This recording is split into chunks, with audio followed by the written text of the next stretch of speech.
فلاں کی بچی ہے 2 سال کی، اس کو لیوکیمیا ہو گیا ہے، فلاں کا انکل ہیں وہ 60 سال کے ہیں، ان کو پروسٹیٹ کینسر ہو گیا ہے، فلاں آنٹی جو ہیں وہ 85 کی ہیں بٹ ان کو 3rd اسٹیج بریسٹ کینسر ہو گیا.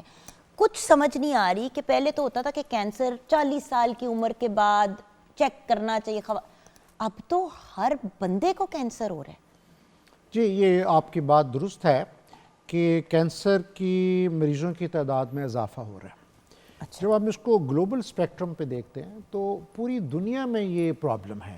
دنیا بھر میں کینسر کے مریضوں کی تعداد میں اضافہ ہو رہا ہے. اعداد و شمار ہمیں بتاتے ہیں کہ 2020 میں پوری دنیا میں صرف 2 کروڑ کینسر تھے. اگلے 10 سال میں یہ تقریباً 3.5 کروڑ کینسر ہو جائیں گے. اسی طرح پاکستان میں بھی عمومی طور پر کینسر کے مریضوں کی تعداد میں بہت اضافہ دیکھنے میں آ رہا ہے. تو یعنی کہ جو لوگ کہہ رہے ہیں وہ صحیح کہہ رہے ہیں، درست کہہ رہے ہیں. کیونکہ بڑے لوگ یہ بھی کہتے ہیں نا یہ پہلے بھی ہوتا تھا، پکڑا اب جا رہا ہے. جی یہ بات بھی کسی حد تک درست ہے. کینسر ایک پرانی بیماری ہے اور جدید تشخیص کے طریقوں کی وجہ سے بھی مریضوں کی تعداد میں اضافہ ہوتا ہے. لیکن ایکچول شرح جو ہے کینسر کی انسیڈنس پر 100,000 1 لاکھ افراد میں اگر فرض کریں کچھ عرصہ پہلے تک پاکستان میں 1 لاکھ افراد میں سے 150 افراد کینسر کا شکار ہوتے تھے. اب 190 اب 200 مریض کینسر کا شکار ہو رہے ہیں. اس کے بہت سے عوامل ہیں جس میں I want to talk about that. Please. میں یہی تو جاننا چاہ رہی ہوں کیونکہ دیکھیں ڈاکٹر صاحب اس شو پہ اس پلیٹ فارم پہ پچھلے 16 سال سے آن اینڈ آف، بیچ میں 2-2.5 سال I wasn't here but almost for 13 years میں ایک ہی منت ترلا کر رہی ہوں ہر بندے کا کینسر کے پوائنٹ آف ویو سے، کسی بھی بیماری کے پوائنٹ آف ویو سے. ارلی ڈیٹیکشن یا prevention is better than the cure. کچھ تو غلط کر رہے ہیں نا جو بڑھتا جا رہا ہے، ایویں تو نہیں ہو رہا. جی دیکھیں پہلی ایک بات سمجھنے والی ہے کہ کینسر کی ایگزیکٹ کاز انسان کو معلوم نہیں ہے، لیکن کازز تو پتہ ہے. جی کازز میں رسک فیکٹرز ہیں، وہ عوامل ہیں جو کینسر کا انسیڈنس بہت بڑھا دیتے ہیں. جب پن پوائنٹ کر لی جائے کاز تو پھر اس کا علاج یا اس کا کوئی حل نکل آتا ہے. جیسے کووڈ-19 تھا، ہمیں پتہ چل گیا کہ یہ ایک وائرس ہے، اس کی ویکسین بن گئی. تو کینسر میں اس طرح کی سوائے تمباکو نوشی کے جس میں لنگ کینسر، منہ کا کینسر، یہ کینسر ہوتے ہیں، ہم پن پوائنٹ نہیں کر سکتے کہ یہ کاز ہے. اب جو عوامل ہیں کہ پاکستان میں کینسر کی شرح زیادہ کیوں ہو رہی ہے، یہ ایک بڑی سیریس بات ہے. اس میں بنیادی چند وجوہات ہیں. 40% کینسر تو ابھی آج بھی تمباکو نوشی کی وجہ سے ہے. پاکستان میں زبان کا کینسر، تالو کا کینسر، حلق کا کینسر، چہرے کا کینسر، یہ بہت کامن ہے. اور اس کی وجہ تمباکو نوشی ہے، سگریٹ ہے، نسوار ہے، پان ہے. یہ چیزیں تو ایک مستقل ایک خطرہ ہے انسانی زندگی کے. اب جو چینج آئی ہے اس میں ماحولیاتی آلودگی کا بڑا رول ہے جس کو ہم پولوشن کہہ رہے ہیں. اور اس کے ساتھ ساتھ جو ہے جی ہماری خوراک کی تبدیلی جو ہے، ویجیٹیبلز کا اور سیریلز کا، دالوں اور سبزیوں کا کم استعمال، یہ بھی ایک وجہ ہے. ڈاکٹر صاحب اب تو دالیں اور سبزیاں بھی ڈبوں میں سے اور کینوں میں سے لوگ کھا رہے ہیں. جی اور اس سے بھی زیادہ بڑا پہلو ہے کہ اس صدی کے ٹرن کے ساتھ جو لائف سٹائل ہے اس میں ایک سستی کاہلی آ گئی ہے، سیڈنٹری لائف سٹائل ہے. یہ 3 بڑے عوامل ہیں جس کی وجہ سے پاکستان میں کینسر کی شرح میں اضافہ ہو رہا ہے. جی اس میں سیڈنٹری لائف سٹائل ہے، لوگ ورزش نہیں کرتے. دنیا کہتی ہے 30 منٹ روزانہ تیز تیز پیدل چلیں. اس سے یقین کیجئے اس معمولی سی بات کو ناظرین بھی توجہ فرمائیں کہ اگر ہم 30 منٹ روزانہ تیز تیز چلیں تو بریسٹ کینسر کا انسیڈنس بھی کم ہوتا ہے، بڑی آنت کے کینسر کا خطرہ بھی کم ہوتا ہے، معدے کے کینسر کا خطرہ بھی کم ہوتا ہے. ہم یہ نہیں کرتے. دوسرا ہماری ڈائٹ بیلنس نہیں ہے. اچھا ڈاکٹر صاحب اگلی کھانے کی طرف جانے سے پہلے میں بات کرنا چاہوں گی جو اس سے پچھلی بات ہے جو آپ نے ابھی کی، ہلنے کی. دیکھیں انسان کا جسم اس لیے نہیں بنایا گیا تھا کہ آپ اس کو ایک صوفے پہ بٹھا کے یا ایک کرسی پہ بٹھا کے ہلے ہی نہ. بالکل درست. پہلے لوگ ہوتے تھے ہنٹرز اینڈ گیدرز، بندے نکلتے تھے ہنٹنگ کے لیے، خواتین کرتی تھی گیدرنگ، یعنی کہ دونوں کے اپنے اپنے رولز تھے اور دونوں جسمانی طور پہ ایکٹیو رولز تھے. بالکل درست بات ہے جی. گھنٹوں کے لیے وہ باہر نکلتے تھے، کوئی جانور ڈھونڈتے تھے، اوپر نیچے ہوتے تھے. خواتین گیدرنگ کر رہی ہیں، چیزیں تیار کر رہی ہیں، یہ کر رہی ہیں، جانوروں کی کھالیں اتاری. تو مرد اور عورت فزیکلی بڑی ایکٹیو تھے. پہلے کی جب آپ تصویریں بھی دیکھیں انیشل مین کی جو مرد دکھاتے ہیں تو پوری باڈی مسکولر ہے. کیوں ہے؟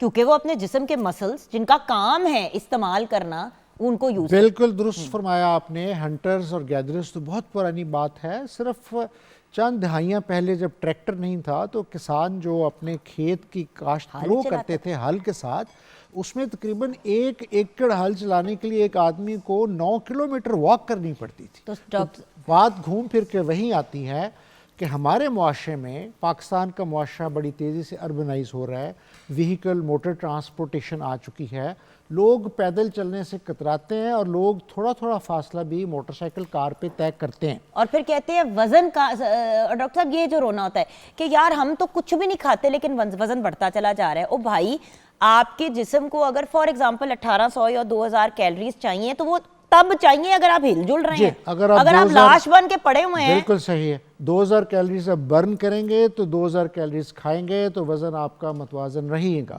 یہاں آپ کی بات درست ہے, ناظرین اس چیز کو سمجھیں.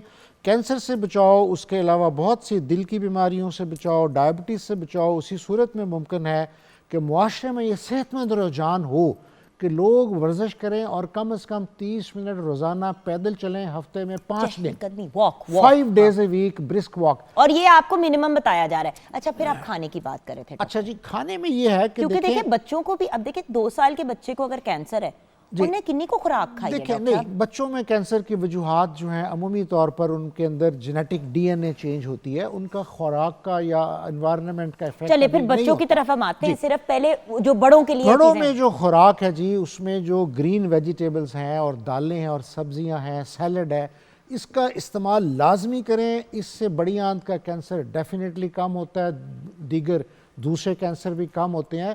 تو by the turn of this last century, اس صدی میں انسان کی خوراک میں واضح تبدیلی یہ آئی کہ چکنائی زیادہ استعمال ہوئی اور گوشت زیادہ استعمال ہوا, جو کہ صحت مند نہیں ہے. بلکہ ریڈ میٹ جو ہے, ہم کہتے ہیں کہ خاص طور پہ جو سیزنڈ ریڈ میٹ ہے وہ تو 15% کینسر کا جو انسیڈنس ہے بڑی آنت کا بڑھا دیتا ہے. ہفتے میں 2 دفعہ گوشت کھانا کافی ہے انسان کے لیے. یہاں جو ہماری نئی نسل ہے, لیکن اگر آپ کو آئرن کی کمی ہے یا فیریٹن کی کمی ہے تو تب آپ نے اس کی شرح بڑھا دینی ہے, لیکن ڈاکٹر سے رجوع کر کے, ورنہ 2 دفعہ سے زیادہ نہیں. بالکل آپ, میں سمجھتا ہوں جگن آپ کو MBBS بھی کر لینا چاہیے. آپ بڑی اچھی سمجھ بوجھ رکھتی ہیں اس معاملے کی, ڈائٹ کی. تو ڈائٹ میں جو کینسر کے حوالے سے ڈائٹ ہے, کوئی خاص ڈائٹ نہیں ہے. چینی نہیں کھانی, یہ بات بھی ڈیبیٹیبل ہے. خوراک میں بنیادی طور پہ فائبر ایڈ کریں جو سبزیوں اور دالوں میں ہوتا ہے, گوشت کم کریں. اس کے علاوہ کوئی مستند بات ہمارے پاس نہیں ہے جو ہم ناظرین کو بتائیں کہ جی یہ کھانے سے کینسر نہیں ہوگا, ایسا کچھ نہیں. کھانے سے نہیں, لیکن ڈاکٹر صاحب جن لوگوں کو کینسر ہو جاتا ہے اور جو ٹریٹمنٹ سے گزر رہے ہوتے ہیں, سب سے پہلے آپ لوگ کہتے ہیں کہ چینی میں روک دو, کیونکہ چینی کینسر کے سیلز کو بڑھاتی ہے, رائٹ؟ دیکھیں یہ بات سائنٹیفک نہیں ہے, یہ بات سائنٹیفک نہیں ہے. چینی کھانے یا نہ کھانے سے جس مریض کو کینسر ہو چکا ہے اس پہ کوئی اثر نہیں پڑتا. ٹھیک ہے, یہ ہے کہ را شوگر بہتر ہے, ریفائنڈ شوگر ٹھیک نہیں ہے. مطلب شکر, گڑ, شہد کا استعمال کریں. اچھا ایک جگن بڑی اہم بات ہم اس موقع پہ کر لیتے ہیں. ایک ادارہ ہے IARC, international agency for research on cancer. ٹھیک ہے, اس کی ویب سائٹ پہ تمام وہ خوراکیں, جی اس پہ ہر وقت یہ لسٹ دی جاتی ہے کہ کون کون سی چیز کینسر کرتی ہے, کون کون سی چیز. IA international agency for research on cancer, یہ ایک اتھینٹک ویب سائٹ ہے, یہ ایک ایجنسی ہے جو بتاتی ہے کہ یہ چیزیں کینسر کرتی ہیں اور یہ نہیں کرتی ہیں. تو اس طرح جو انٹرنیٹ کو دیکھنے والے بہت سے لوگ ہیں, جی فلاں چیز سے کینسر ہو گیا, فلاں چیز سے کینسر ہو گیا, وہ غلط ہے. جو مستند لسٹ ہے اس کے اوپر ہے, جیسے پولیتھین. اب یہ دیکھیں نا, جیسے سر سروائکل یا سرویکل جو اس طرح بھی آپ پروناؤنس کرتے ہیں, کینسر اویئرنس منتھ چل رہا ہے. میں نے ایکچولی یہی کیا کہ میں ذرا اس ویب سائٹ کو کھولوں. Viewers, very easy to access. IARC یہ ایک انٹرنیشنل فورم ہے, یہ آپ کو بتائے گا کہ بھائی آپ نے مطلب کون سی چیز کیا ہے. اب دیکھیں نا جیسے کہ اب ٹائپ 2 ڈائبٹیز سے ریلیٹڈ اس میں انہوں نے کچھ لکھا ہوا ہے. 1 فروری کو انہوں نے لکھا ہے کہ HPV-16 ڈریون جو ایشوز ہوتے ہیں ان کا کیا ہو سکتا ہے, ڈائٹری رسک فیکٹرز, بچوں میں برین ٹیومر کی کیوں شرح بڑھی. اب دیکھیں نا ساری اس کے اندر ریسرچ ہے. تو آپ کے کوئی بھی اگر سوال جواب ہے تو آپ ضرور ان کو چیک بھی کر سکتے ہیں, اور اگر آپ کا کوئی کویسچن بھی ہے تو آپ نے سرچ میں چلے گئے. یعنی آپ انٹرنیٹ پہ جو افواہیں پھیلائی جاتی ہیں کہ جناب فلاں چیز سے کینسر ہے یا فلاں چیز کینسر کرتی ہے, ڈائز کینسر کرتی ہیں, بجلی کینسر کرتی ہے, آپ کی جو ہے وہ فلاں جو ہے آئل کینسر کرتا ہے. یہ ساری باتیں غیر سائنٹیفک ہوتی ہیں, اس کا مستند حوالہ وہیں سے آتا ہے. اچھا ابھی ہم جو گفتگو کر رہے ہیں تھوڑی سی ہم ہیپیزڈ گفتگو کر رہے ہیں, آپ نے بڑی اچھی پلان بات کی کہ ہم ارلی ڈیٹیکشن پہ بھی بات کریں گے. اس پہ ہم جائیں گے ڈاکٹر صاحب. میں چاہ رہی ہوں کہ یہ تو کچھ ریزنز ہیں نا, خوراک, life style, all of those. یہ ابھی تک ہم نے طے کیا ناظرین کے لیے کہ ورزش کرنا اور اپنی خوراک میں ویجیٹیبل سیریلز ایڈ کرنا, فائبر ایڈ کرنا, گوشت کم کرنا کینسر کے امکانات کو کم کرے گا. ہم یہ نہیں کہہ سکتے کہ ایسا کریں گے تو کینسر نہیں ہوگا. This will reduce the chances of having reduce cancer. the chances of cancer. Substantially. اور 40% کمی ہو جاتی ہے خوراک اور ورزش کرنے سے. اچھا ڈاکٹر صاحب, کیا یہ موروثی بھی ہے؟ جی ہاں, کیونکہ جن کی فیملی میں کینسر ہوتا ہے ادھر پھر آپ کو بار بار سننا کو ملتا ہے کہ اب اس کی بہن کو ہو گیا, اب اس کے بچے کو ہو گیا, اب اس کے, یہ کیا کہانی ہے؟ دیکھیں 90% کینسر جو ہے وہ موروثی نہیں ہوتے, یعنی ماں سے باپ سے وراثت میں نہیں آتے. 5 سے 10% کینسر ہیں جو وراثت میں آتے ہیں.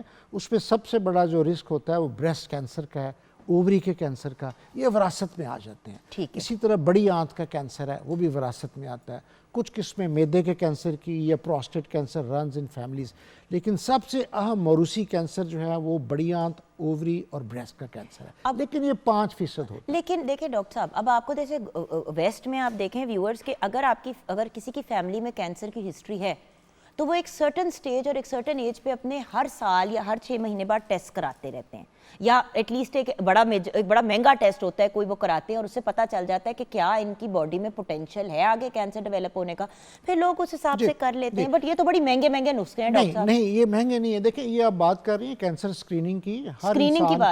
ہر انسان کو 40 سے 50 سال کے اوپر جا کے 3 کینسرز کی اسکریننگ لازمی ہے, WHO کرانی چاہیے, جس میں بریسٹ کینسر کی اسکریننگ لازمی ہے, سروائکل کینسر کی اسکریننگ لازمی ہے, اور بڑی آنت کے کینسر کی. بالکل ٹھیک ہے. اگر یہ موروثی ہے تو پھر آپ نے آپ کے جس عزیز کو جس عمر پہ کینسر ہوا ہے اس سے 10 سال کی کم عمر پہ پہنچ کے آپ نے اسکریننگ کرنی ہے. بس فرق یہ ہے, جہاں موروثی کینسر ہے آپ نے ینگ ایج پہ اسکریننگ کرنی ہے, ورنہ روٹین اسکریننگ بریسٹ میں سٹارٹس آفٹر 40, کولن میں سٹارٹس آفٹر 50. اچھا نہیں ڈاکٹر صاحب, ایک خاتون آئی تھی اس دن ہمارے شو پہ, تو وہ بتا رہی تھی کہ اب 35 پہ ہم خواتین کو کہتے ہیں جی, جن میں موروثی جس میں وراثتی کینسر ہے اس میں اب 35 پہ کر سکتے ہیں. دیکھیے ہم پاکستان کا سب سے بڑا, ڈاکٹر صاحب الٹرا ساؤنڈ سے بھی پتہ چل جاتا ہے, پہلے تو ایسے نہیں پتہ چلتا جو کہ نہیں. بہت اہم بات ہے, بریسٹ کینسر کی بروقت تشخیص کا ایک ہی ٹیسٹ ہے دنیا بھر میں, اس کو میموگرافی کہتے ہیں. جی اس کے بغیر بریسٹ کینسر کی بروقت تشخیص ممکن نہیں ہے, اور انٹرنیشنل رولز ہیں کہ 40 سال کی عمر پہ پہنچ کے ہر عورت کو اپنی میموگرافی کروانی ہے. اب فرمائیے.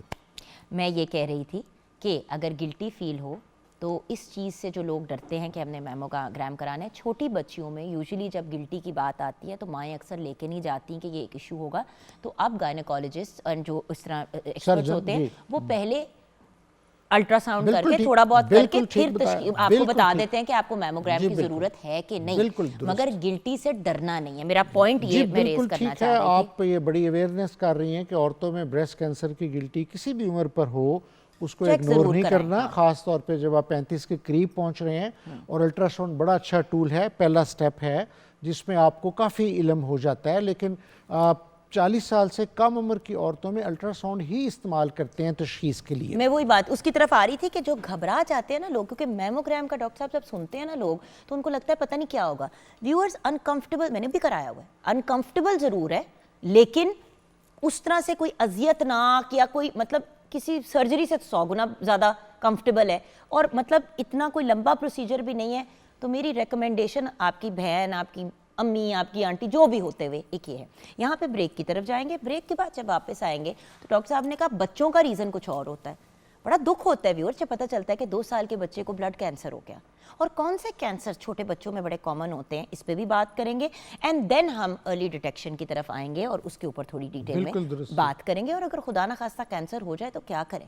اکثر کیسز میں تو بہت دکھ ہوتا ہے کہ جن کی انشورنس نہیں ہوتی, جن کے فائنینشیل حالات نہیں ہوتے, اور اگر فار ایگزامپل کسی کی ایج ایک سرٹن عمر سے زیادہ ہو تو لوگ کہتے ہیں رہنے دو, چھوڑ دو, بس دوائیاں دے دیں گے, گزارا نکال دیں گے, جبکہ ایسے لوگ بھرپور زندگی گزار بھی سکتے ہیں. تو ہمیں بریک کی طرف جائیں گے اور واپس آ کے اس ڈسکشن کو کنٹینیو کریں گے.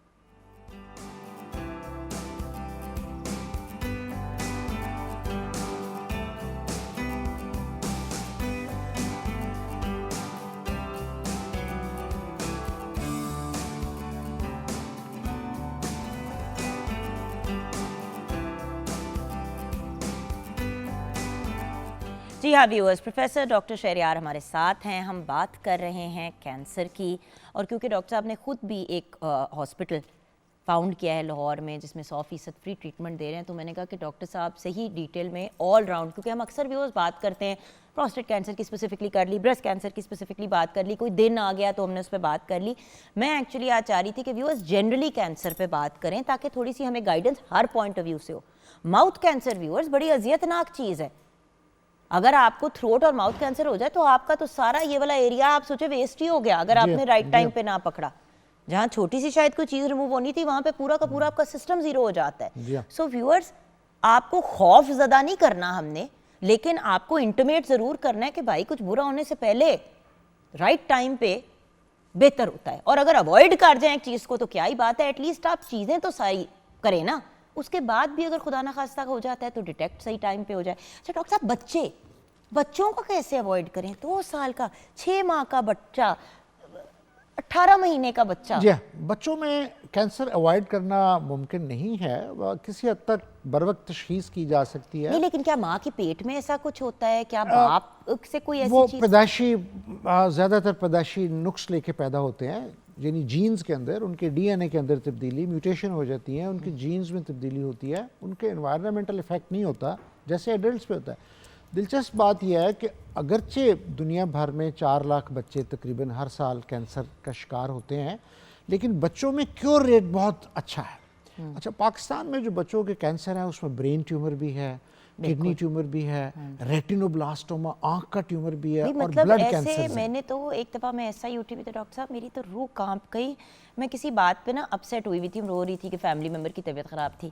اس میں ڈاکٹر نے آ کے کہا کہ بہن دیکھیں آپ روئی جا رہی ہیں، آپ روئی جا رہی ہیں، آپ روئی جا رہی ہیں. میرا آپ کو دیکھ کے دل بھی خراب ہو رہا ہے، لیکن دیکھیں آپ ایسے کر رہی ہیں جو آپ کے ارد گرد لوگ ہیں. جی میں نے کہا دیکھیں یہ سچویشن، وہ انہوں نے کہا ادھر آئیں آپ بھی، میں آپ کو ایک چیز دکھاؤں. مجھے نا لے گئے بچوں کے وارڈ کے اندر، ایک بچے سے ملایا، دوسرے سے ملایا، تیسرے سے ملایا. اچھا ان کے سامنے تو انہوں نے نہیں بتایا کہ کیا ہوا. جب سائڈ پہ گئے میں نے کہا کون سے بچے ہیں؟ کہتا ہے یہ وہ بچے ہیں جن کے گردے کی جگہ اب ان کے گردے پورے ٹیومر بن گئے، ان کے گردے اتنے ٹیومرز ایک گردے میں اتنے ٹیومر ہے کہ وہ دونوں گردے زیرو ہو گئے ہیں. اب نہ صرف اس بچے کو کینسر ہے لیکن ان کے گردے بھی فیل ہو چکے ہیں. اب ہمیں ان کا گردے کا ٹرانسپلانٹ کرنا ہے، ٹرانسپلانٹ کے لیے کوئی ہے نہیں دینے کے لیے. اچھا نہیں، یہ تو بہت ریئر ایسا نہیں، ہوتا ہے. بٹ میں ویسے کہہ رہی ہوں کہ ڈاکٹر صاحب ایسے بھی کیسز ہوتے ہیں. بالکل، ویلمز ٹیومر ہوتا ہے بچوں میں. بچوں کے کینسر کا ڈاکٹر علیحدہ ہوتا ہے، اس کو ہم پیڈیاٹرک آنکولوجسٹ کہتے ہیں. لیکن عمومی طور پہ یہ بات ناظرین نوٹ کریں کہ بچوں میں جو کینسر ہے اس کی کیور ریٹس بہت اچھے ہیں، علاج ہے. جی علاج اچھا ہے. دیکھیں ریٹینوبلاسٹوما ارلی سٹیج پہ کیور ہوتا ہے، نیوروبلاسٹوما کیور ہوتا ہے، ویلمز ٹیومر گردے کا ٹیومر، آنکھ کا کینسر، برین کا، leukaemia, blood cancer 95% cure rate ہے بلڈ کینسر کا. یہ خواتین اگر سن رہی ہیں یا والدین اگر سن رہے ہیں تو بچوں کے کینسر سے نا امید نہیں ہونا چاہیے. اس کا علاج بچوں کے کینسر کے ڈاکٹر سے کروانا چاہیے.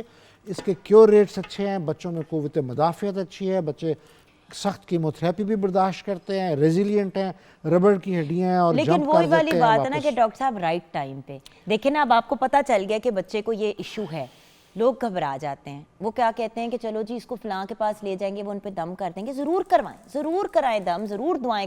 دیکھیں دعاؤں سے قسمتیں بدل جاتی ہیں، لیکن جو میڈیکل علاج ہے ویورز وہ نہیں چھوڑنا. وہ بہت ضروری ہے. دیکھیں جس کا جو بلیف سسٹم ہے، جو یقین ہے، ہم اس کو نہیں کویسچن کر رہے. ہر بندے کا حق ہے اپنی زندگی اپنے انداز میں جیے.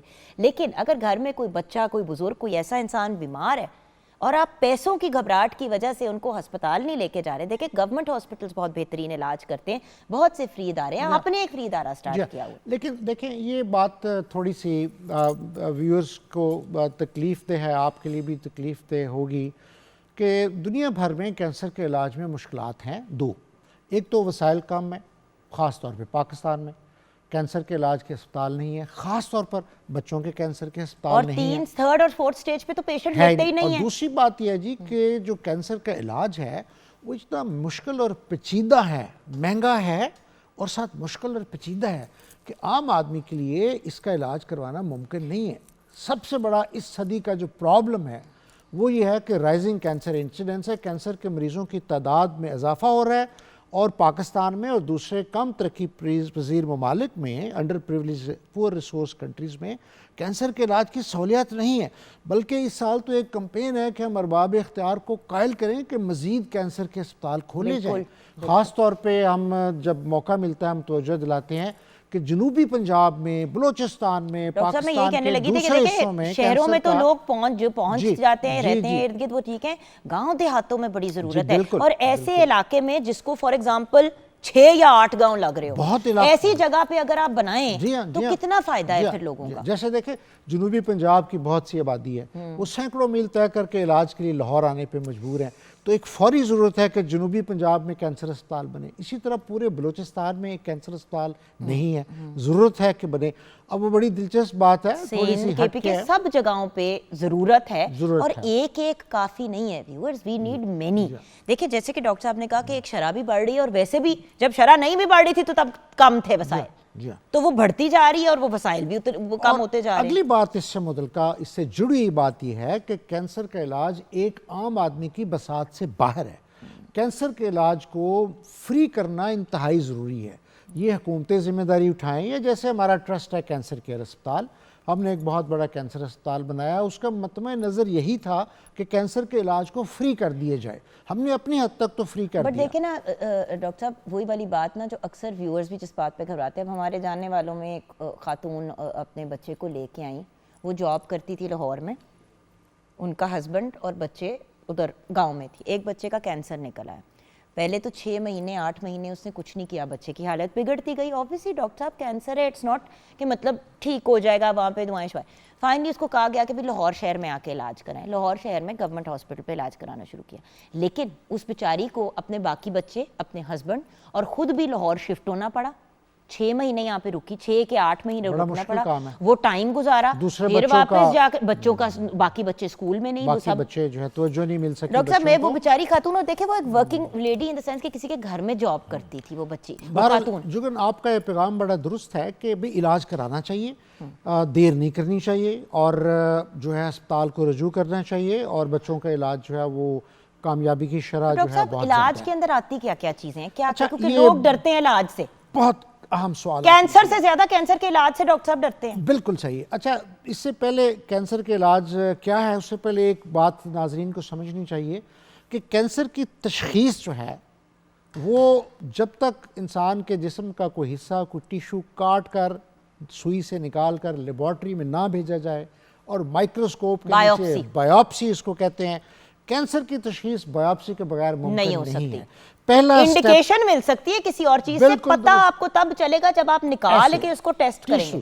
تو پہلی بات یہ ہے کہ کینسر کی بایوپسی سے نہیں گھبرانا چاہیے، اس کے بغیر کینسر کی تشخیص ممکن نہیں، کیونکہ دیکھیں بینائن ہے کہ ملیگننٹ ہے، بینائن یعنی کہ بس ایک کوئی گلٹی بن جاتی ہیں، روڑے چھوڑے بن جاتے ہیں، بے ضرر، اور ایک ہے ملیگننٹ یعنی کہ یہ اب اس کے اندر چاہے 1.5 کینسر کا سیل بھی گھوم رہا ہے، بالکل درست ہے، وہ 1.5 جو ہے وہ کروڑ بن جائے گا۔ جی بالکل ایسے ہی، بالکل ایسے ہی، تو وہ تو ضروری ہے۔ تو ابھی جو کینسر کے علاج کے مروجہ طریقہ کار ہیں وہ 3 ہیں۔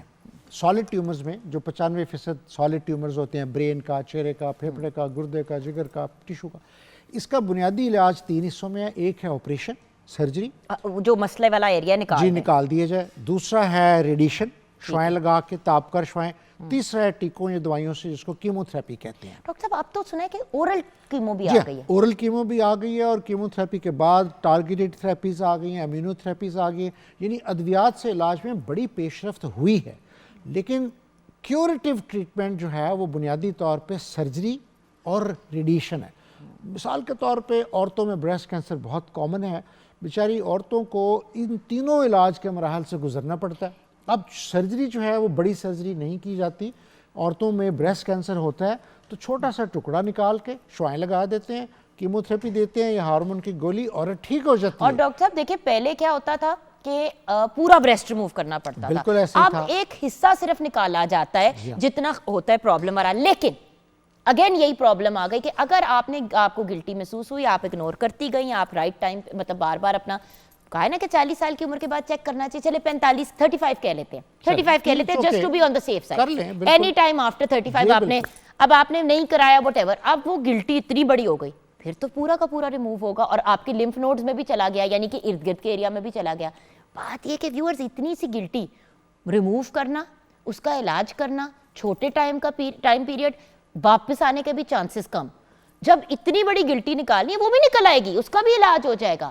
علاج ہر کیس میں کرانے, لیکن جلدی کرا لیں گے تو زیادہ تکلیف سے بچ جائیں گے. بہت اہم بات فرمائی آپ نے کہ عورتوں کو چھاتی میں گلٹی, بریسٹ میں گلٹی کو نظر انداز نہیں کرنا چاہیے, کیونکہ اور مردوں کو بھی, کیونکہ میل میں بھی بریسٹ کینسر ہو سکتا ہے. یہ بار بار بڑے سالوں سے میں کہہ رہی ہوں, ہمارے رشتہ داروں میں کسی کو ڈاکٹر صاحب 5 years ago گلٹی سی فیل ہوئی, اگنور کیا, مزید اگنور کیا, پھر کہیں بیوی کو انہوں نے مینشن کیا تو وہ اٹھا کے لے گئی اپنے میاں کو کہ بھئی ایریا تو ایک تمہیں بھی لے کے گئے, تو وہ نکلا ایکچولی بریسٹ. وہ شرمندگی میں انہوں نے کسی کو بولا نہیں. دیکھیں مرد میں بھی اللہ تعالیٰ نے بریسٹ 2 لگائے ہوئے ہیں, وہ کام میموری گلینڈ کے طور پہ کام نہیں کرتے, لیکن اس میں کینسر کی شرح بہت کم ہے. 200-300 عورتیں اگر ہم کینسر کی آتی ہیں تو پھر ایک مرد آتا ہے کینسر کا. تو ہم بات یہ کر رہے تھے, جو آپ نے بات پیغام دیا بہت زبردست ہے کہ عورتیں اول تو یہ بریسٹ کینسر کی 35-40 پہ جا کے, جس کی ہم بات ابھی کر رہے ہیں کہ ارلی ڈیٹیکشن کی, وہ کریں, اور دوسرا نظر انداز نہ کریں, اس کو اگنور نہ کریں. چھاتی میں گلٹی ہے, فوری طور پہ توجہ حاصل کریں ڈاکٹر کی, کیونکہ یہ قابل علاج ہے اور اس سے موت نہیں ہوتی. بریسٹ کینسر بروقت تشخیص کا اہم جو اہمیت ہے وہ یہ ہے کہ بریسٹ کینسر کی بروقت تشخیص سے علاج کامیاب ہوتا ہے اور انسانی جان کو خطرہ نہیں ہوتا. یہ ہمارا پیغام ہو گیا. جی پیغام. اب 3 سوال میرے جلدی سے آپ نے جواب دینے. ڈاکٹر صاحب آپ نے بالکل ٹھیک کہا, لیکن ایز عوام جو ہمارے سوال اٹھتے ہیں, ایک میموگرام ایک کوئی خاص کمفرٹیبل یا فن ایکسپیرینس نہیں ہوتا. کیا میموگرام کی بہتر مشینیں نہیں انوینٹ کی جا سکتی؟ جی بالکل. ہمارے میموگرام کی جدید مشینیں ہیں جن کو ہم ڈیجیٹل میموگرافی کہتے ہیں, اور شاید ناظرین کے علم میں ہوگا کہ کینسر کیئر اسپتال نے پاکستان کا پہلا میس میموگرافی اسکریننگ پروگرام کیا اور 50,000 سے زائد عورتوں کی فری میموگرافی کی ہے. اب جو جدید مشینیں ہیں, ناظرین کو پتہ ہونا چاہیے کہ میموگرافی صرف بریسٹ کے ایکس رے کو کہتے ہیں. جیسے ہم ہاتھ کا ایکس رے کرتے ہیں اور اس میں ہڈیاں نظر آتی ہیں, ڈاکٹر کہتا ہے جی فریکچر نہیں ہے, بچ گئے. اسی طرح جب عورت کی بریسٹ کا ایکس رے کر لیتے ہیں تو اس میں چاول کے دانے کے نصف حصے جتنا بھی کینسر ہو وہ بھی نظر آ جاتا ہے. اب اس چھوٹے سے کینسر کے لیے نہ عورت کی بریسٹ ساری ریموو کرنی پڑتی ہے, چھوٹا سا آپریشن ہوتا ہے, تھوڑی سی ریڈیشن ہوتی ہے, کچھ تکلیف سے مشکل کیموتھراپی ہوتی ہے, تو علاج کامیاب ہوتا ہے. اب کسی عورت کو اس دور میں جان لیوا صورتحال کا سامنا نہیں ہونا. دوسرا سوال کہ آپ کیوں نہیں ایسی دوائیاں انوینٹ کی جاتی؟ اگر ہر چیز کے حفاظتی ٹیکے ہوتے ہیں تو کینسر کا کیوں نہیں حفاظتی ٹیکہ آپ لوگ بنا رہے ہیں؟ دیکھیں کینسر کی ویکسین بنانے پہ بڑی ریسرچ ہوئی ہے, ابھی بہت ساری کامیابی نہیں ہوئی ہے, لیکن خاص طور پہ جو سروائکل کینسر ہے نا, وہ ہیومن پیپیلوما وائرس سے ہوتا ہے, اس کی ویکسین بن گئی ہوئی ہے, HPV. تو بلکہ اس کی ڈیٹیکشن نہیں, وہ تو آپ ٹینز میں اگر اپنے بچوں کو لگوا لیں, اور بیٹا لڑکا لڑکیوں دونوں کو لگایا جا سکتا ہے. میں نے اپنے بیٹے کو لگوایا. ماؤں کو شعور, والدین کو شعور دینا چاہیے کہ ہیومن پیپیلوما وائرس ویکسین لگوانی چاہیے. کس ایج پہ لگانا چاہیے؟ یہ جی میں اس کے اوپر کوئی حتمی رائے نہیں دے سکتا, لیکن میرا خیال ہے کہ 16 سال سے کم عمر پہ ان کو لگ جانی چاہیے ایز ارلی ایز پاسبل. تو لڑکوں کو اور اسپیشلی بیٹیوں کو, بیٹیوں کو خاص طور پہ سروائکل کینسر کے لیے یہ ڈاکومنٹڈ ہے. دوسرا جو ایڈلٹ خواتین ہیں یا میریڈ خواتین ہیں ان کو پیپ سمیئر کرنا چاہیے. تو یہ سروائکل کینسر کی ارلی ڈیٹیکشن بروقت تشخیص کے 2 ہی طریقے ہیں, ہیومن پیپیلوما وائرس ٹیسٹنگ بھی ہے اور پیپ سمیئر بھی ہے. اس میں بچے دانی کے منہ سے اسکریپ لے کے سیلز دیکھ لیتے ہیں کہ بھئی کینسر تو نہیں ہے, اور پھر وہی بات آپ اور میں جو کہہ رہے ہیں کہ جلدی پکڑا جائے مرض, بروقت تشخیص ہو جائے تو کینسر سے انسانی جان کو خطرہ نہیں ہے. تو جیسے وہ یہی ایکچولی میرا آخری سوال تھا, تو پھر بچے کیسے؟ تو وہ تو سمپل ایک 1 لائنر ہی ہے کہ بھئی اپنی باڈی کو اپنا ہی سمجھیں. مسئلہ پتہ کیا ہے, جیسے میں بڑے دنوں سے یہ بات کہہ رہی ہوں, لوگ ہنس رہے کہتے ہیں بار بار تم ہمیں گاڑیوں سے اور موٹر سائیکلوں سے کمپیئر کرتی ہو, بٹ اٹس ٹرو. گاڑی اور موٹر سائیکل آئل بھی چینج کرائیں گے, ذرا سی کھڑکھڑ کھڑکھڑ کی آواز آئے گی اس کو چیک بھی کرائیں گے, ریگولرلی جا کے اس کی سروسنگ بھی کرائیں گے. او بھائی یہ جسم ہے جس کے اندر آپ نے ساری زندگی گزارنی ہے. گاڑی تو چلو بندہ 5-10 سال کے بعد بدل ہی لیتا ہے, موٹر سائیکل بھی خراب ہو جاتی ہے تو نہیں لے لیتا ہے, تو جسم خراب ہو گیا تو کیا کریں گے؟ تو پلیز اپنی اس باڈی کی رسپیکٹ کریں اور اس کو وہ ریگارڈ دیں اور کیئر دیں جو یہ باڈی ڈیزرو کرتی ہے, جس میں ایکسرسائز بھی ہے, نیند پورا کرنا ہے, پانی پینا ہے, ایک ہیلدی لائف سٹائل ہے. جو حفاظتی ٹیکے اویلیبل ہیں وہ لگوائیں, رائٹ ٹائم پہ ڈاکٹر سے رجوع کریں, پریونشن کے پوائنٹ آف ویو سے اپنے پراپر چیک اپس کرائیں. اگر آپ کی فیملی میں ہسٹری ہے تو اپنے ڈاکٹر سے رجوع کر کے پوچھیں کہ جی مجھے کس سٹیج پہ اپنی کینسر اسکریننگ سٹارٹ کرانی چاہیے. میرے انکل کو, میری خالہ کو فار ایگزامپل